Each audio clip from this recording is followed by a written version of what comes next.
over here at Pedal Power, they've agreed to talk to us about disc brakes. So many of us either have gotten them recently or thinking about getting them, that Ken here is going to answer a lot of our questions about pros and cons, how to clean them, how to tell when you need a new pad, etc. Thanks, Ken. All right. So first of all, just want to talk about, people often ask me, do I need disc brakes? It's like, well, calipers have been stopping bikes for 100 years, so you don't necessarily need them, but they do work better than caliper brakes. And what I mean by a caliper brake is, like on a lot of people, you have a caliper that squeezes the rim right there like that. There's usually one right there. A disc brake is just like on your car, your motorcycle. You have a disc rotor and the caliper squeezes out. So the main advantage of a disc brake is one that's not so main is that it stops when it's wet. If you've ridden your road bike in the rain and you grab the brakes with the caliper brake, nobody's home for the first couple seconds, right? You're like, panic there for a second. So you don't get that with a disc brake. It's still instantaneous. The main advantage of a disc brake, besides stopping power, they have much more stopping power than a caliper brake, is what we call modulation.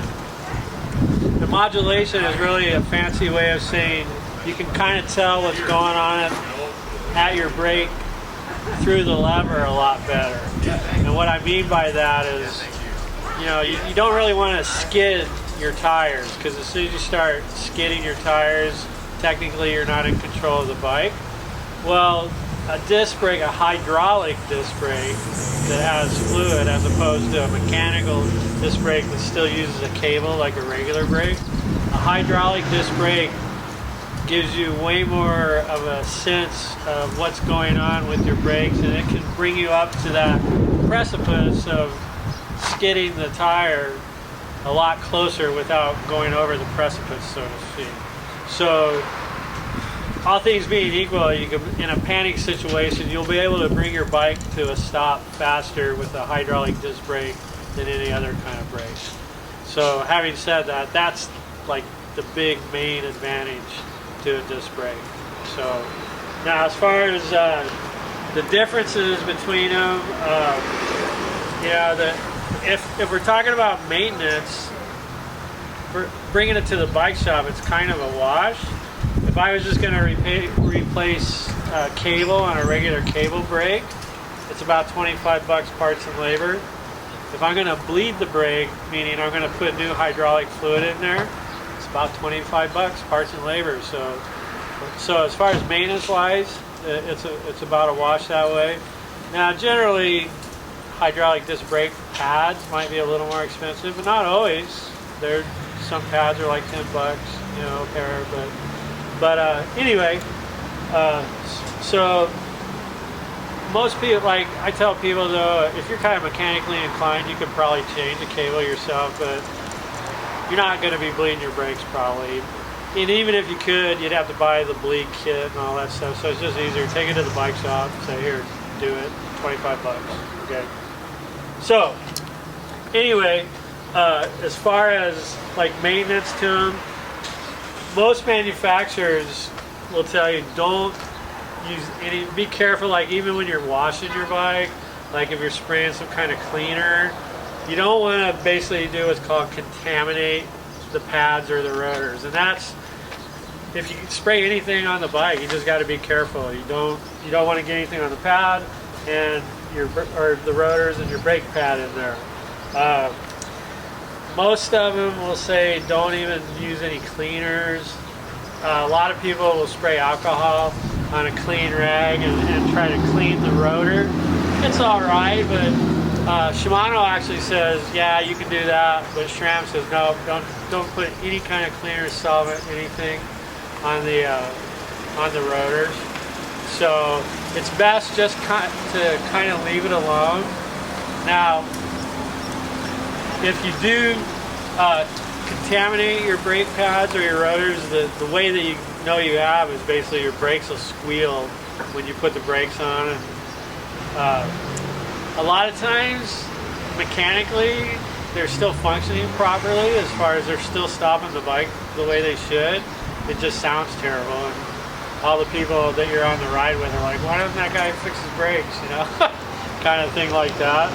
But so the best way, if you contaminate the pads and rotors, is just to replace them. We have some tricks in the bike shop that we try to do, you know, but they're not really, you know, they're more band-aids than they are just put a new rotor on it, new pads, and then go from there, kind of thing. So having said that, the main one thing is just a lot of people kind of get a little frustrated just installing their wheels with disc brakes. But they're not that hard. One thing you'll notice on disc brakes is you probably have a through axle now instead of a quick release. And the through axle just stiffens up the front end so that when you go in a corner, you don't kind of flex the rotor into the brake and get that little chirping sound when you're going in a corner. But even if it does, there's nothing wrong with it. But most bikes have a through axle, so you just pull the through axle off. Now this is the important thing. When you have the wheel out, you don't want to grab the brake levers because the pads will close together, and the pads are self-adjusting. So when they close on a rotor, they're going to open up a prescribed amount, and as the pads wear out, that gap gets bigger in between them, so when it closes, it readjusts itself. Well, there's no rotor and you squeeze it together, then when it opens, it's not open far enough to get the wheel back in. If you do that, it's not a big deal. You can stick a screwdriver up, and a clean screwdriver up in there, and pry them back out. But put them back, it's pretty simple as far as, you know, you just want to get the rotor in between the caliper. So I just kind of lined it up like that. Put your through axle in, piece of cake. Okay. A lot of times when you screw your through axle on, kind of, you know, one of those things where you don't want to like really crank it, but you want it to get it tight. If it's rubbing, after you tighten it back on, you can kind of maybe loosen it or tighten it just a little to make that rub go away. So now, and then as far as like adjustments to be made, like the caliper, you can kind of turn it with these bolts. You probably won't want to do that. That's something you'd have the bike shop do, you know, but you can adjust things to make rub go away. But like I said, the bike shop probably would be better at that. Now, replacing a set of pads is actually pretty easy. Usually you have some kind of cotter pin in there holding the brake pads in there so they don't fly out. This one's actually got a little clip on the back side of it. Sometimes it's just a cotter pin that you bend over with needle nose or whatever. You gotta take that little clip off, and you watch, these will be like super easy. We're gonna kill two birds with one stone. One is changing the brake pad, but also taking a rear wheel out, because that intimidates people a lot more than the back wheel. So one of the tricks of the trade is to put both the front and the rear cog in the smallest chain ring and the smallest gear, so that gives you a lot less tension on there. So pop off the quick or the through axle. I'm just going to pivot the derailleur back like that, and then it just pops out. Okay. And then, like I was saying, there's just a little bitty clip that kind of holds the cotter pin in. And then some of these have a flathead, and some of them have an Allen wrench. This one's a flathead. The Allen ones are a little better.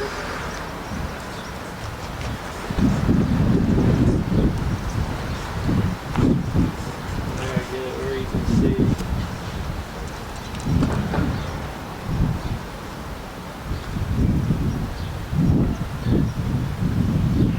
definitely like the Allen head ones better.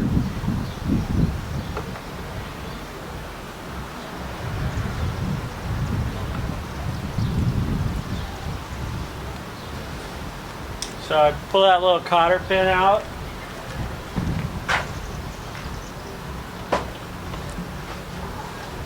Now some of the older brake pads were kind of one way. You can only push them out through the bottom. Now they usually go both ways. So these are really easy. They just pull straight out. Piece of cake. You got a little spring. And that little spring kind of spreads them apart. You see a little spring right there. Boing, boing. Now, you don't want to touch the surface of the pad much if you're going to put them in or reuse them. But if you're putting new ones in, kind of don't want to touch the pads much. You don't want to contaminate like with oil in your skin or whatever like that. But anyway, so you can see the pads, and what we use is kind of a rule of thumb. Is when they're new, the pad material itself is going to be about the thickness of a quarter, and then when they get down to less than a dime is probably when we want to change them. But I've seen a lot of people come in, they're like, man, my brakes sound terrible, and I take them out and they're down to metal, and so it's like, yeah, you need to kind of check that a little more often, kind of thing, you know. But yeah, so like these pads actually look pretty good. They're still really thick. So I'm just going to stick them back in, but we'll pretend like these are new pads to put them back in. So basically you just want to make sure that that little clip, the little spring is in there. And you can do it one of two ways. You can come in from the back or the top. Just going to stick it back in. Kind of line up the little hole for the cotter pins.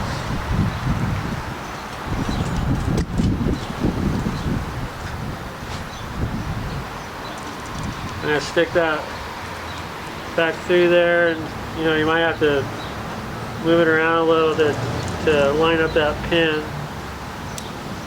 Oh, there we go.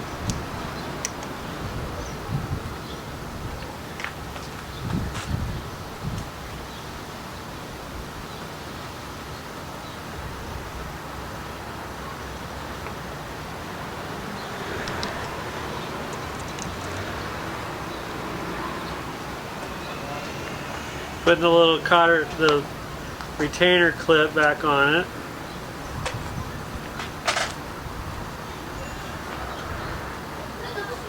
So grabbing the wheel.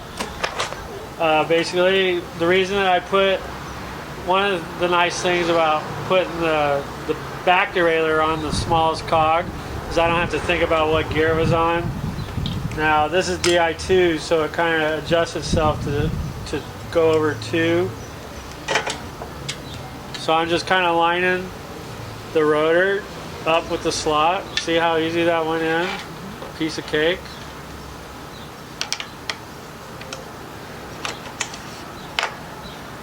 Put my steer axle back on.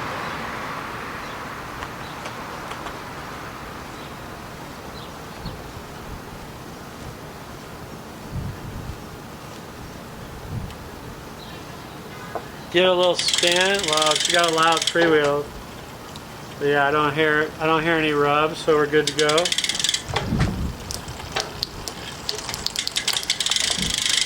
And that's basically it as far as that.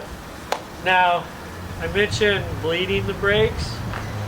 So what that's all about is it's just like your car or motorcycle. You have a master cylinder with hydraulic fluid in there. And so basically when you pull your lever, you're pushing a plunger, it's pushing the fluid down the hose, and it's pushing the pistons out and squeezing the pads together. And that's all there is to it, right? But so we talk about bleeding the brakes, and what the reason why you would do that would be when your brakes kind of start feeling mushy. So usually when you squeeze your brakes, you'll feel a nice distinct stopping point, but then you can squeeze them harder to actually, you know, give it that stopping power.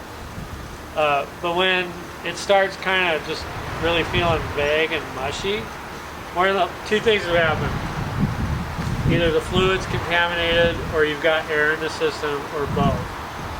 Now, a hydraulic brake system on a bike is what's called an open system. And what that means is, so when I just do what I just described, pushing the fluid down, pushing the pistons out, and squeezing the pads together, well, when those pistons that are inside there come out, they're exposed to the world.